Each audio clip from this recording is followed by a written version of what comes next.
So here we are at the Surrey Sports Club in Guildford with Alec Stewart, former England cricket captain, of course, Chelsea fan, and all-round good egg. Alec, why are we here? And why are you here?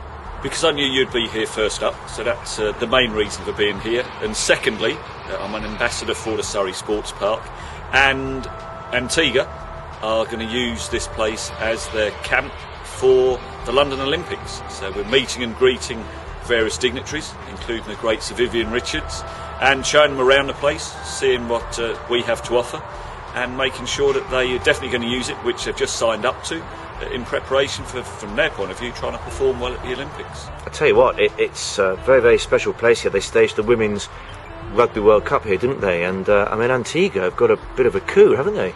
To me, I am biased, but I haven't seen a better facility in the southeast. I'm sure there'll be other people who are watching and listening to this saying, well, hang on, the place down the road from me or whatever may be good. But to me, this is absolutely spot on. I was here when they dug the very first hole, when they're going to lay the foundations for the place.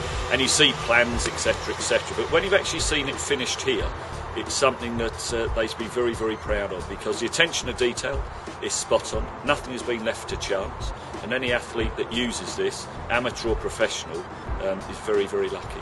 Well, as we all know, you were a cricketer, but you know, this is all part of the 2012 countdown. And are you getting excited now? It's just around the corner, isn't it? It is. I mean, seriously. I mean, because of today, you start thinking, well, yeah, it's not actually that far away. The preparation is starting. So, no, I'm looking forward to it. I hope the whole country gets right behind it. You'll see the other countries stage it, Australia, and that looked tremendous from the outside looking in. And I hope there is a legacy, because Sebastian Coe has come out and has said that this is going to be something very, very special.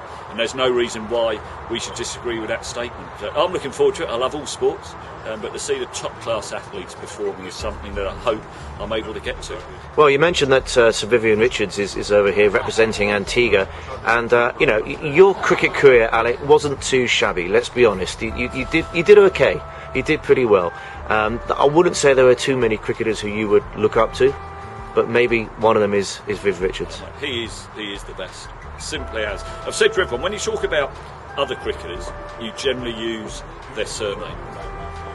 This is Sir Viv, and that says it all about him, because he is a legend of the game. If he isn't the best player that's ever played, well, he's got to be very close to that. They talk about Sir Donald Bradman. But I grew up watching him. I then was fortunate enough to play against him. Fortunate? Yeah, because you want to play against the very best and just see how good they are. So I played against him Surrey v Somerset, I played against him England v the West Indies, and now I'm very lucky to be able to count him as a cricketing friend. And he's a great fella. He's larger than life. There's an aura about him, both as a player, and even when he walked into the room today, you could see that people were aware that the great Sir Viv was here. He's a very proud man, very proud of having come from an Antigua, and that's obviously why he's here today. Well, when you played against him in Test cricket, obviously you at the start of your career, he was at the end, but I tell you what, I bet he was a wicket you guys were desperate to get. Of course, I mean, he played the great West Indies side. You talk about Greenwich, talk about Desmond Haynes, Richie Richardson, but the wicket was obviously the great man himself. And when we got it, obviously there were great celebrations, but you want to look back at your career and say you played against some of the best. You know, I played against Brian Lara, I played against Sachin Tendulkar, Shane Warne. But he, Sir Viv, has got to be top of the tree. Now, come on the cricket front, okay? Ashes, Australia. I mean, it's the hope that kills you in sport, isn't it? But this time, surely we can go down there. And I mean, as you know, it's one thing winning the Ashes at home, but to do it away on their patch, that's the ultimate. We can do it, can't we? Ian, you're correct. Of course we can. And I expect us to be honest. Let's take nothing away from Australia. They're not the side they were, because they've lost so many world-class players. But Australia is a tough place to go, and they are a very proud nation. So I think we're just going to go there just as favourites. They've just lost 3 Test matches on the bounce, one to Pakistan here during the summer, then they lost 2 in India. Put that to one side, because playing in India is completely different to playing in Australia. But I just think England have got a very strong squad. They've got strength in depth. They're playing as a confident side. They've got a world-class spinner in Graham Swan, and I think he'll play a big role in the game. in the series, I should say. But I just think England are playing confident cricket. As long as they get off to a good start in Brisbane, a place we haven't won at since 86, 87, then I think we'll be fine.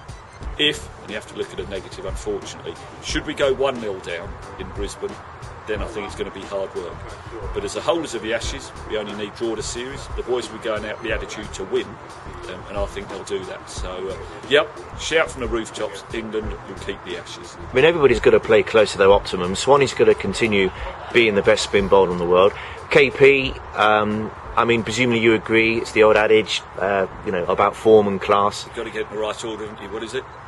It Form is temporary, class is permanent. There we are, we're a good team, aren't we? There we go. So KP, I mean, he does need to score, doesn't he? Of course he does. And he is still England's best player. For 12, 18 months or so he's struggled. By his standards, he's still averaging in the mid-30s in this terrible bad patch, whereas a lot of people settle for mid-30s. But he needs to get his form back up, because if he's playing well, England will play well, because he can take the attack to the opposition, and he can change the game in the space of 2 hours. And having seen him now, he came back, he played for Surrey the last 3 weeks of the season when he was left out of England's 50-over team. And seeing him at first hand... I mean, it got that bad, didn't it, for him? He had to actually go and play for Surrey, had it? Should we stop the interview now? But he was outstanding at Surrey.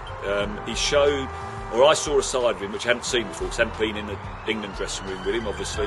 But he's a great professional. He's a hard worker both at his game and his fitness, and he still has a huge desire to do well for his team and him, the individual. So I'm expecting big things from him. And here's the thing, Ricky Ponting is undoubtedly, statistically, at the very least, one of the all-time greats in world cricket. But he's facing possibly 3 Ashes defeats. Now that's going to be tough on him, and the Australian media and public, well, they can be fairly merciless, can't they? They are. Listen, when they're doing well, they support them like no other country. But when they're doing poorly, and they're not used to the cricket side doing poorly, they get on their backs. Now, as you say, Ponting is a great of the game. What is he, second highest run scorer ever in world Test cricket, etc., etc. But he will not want to be the first Australian captain to oversee 3 Ashes defeats. Me sat here, listening to you, don't know why, it's gone on for a while, isn't it? But I want him to be that captain, to captain 3 Ashes defeats. Here comes the big one, and the final question, Alec. Splinters out of the backside, jumping off the fence. Here we go. Here we go. Score Ashes, please. England to keep the Ashes. If I make one phone call, Pakistani bookmakers, do they know the scores? Now, seriously, I can't give you a score, as in whether it's 2-1, 2 or whatever, but always say we will keep the Ashes so long as we leave Brisbane a first Test match with a score at worst 0-0. Is that off the fence?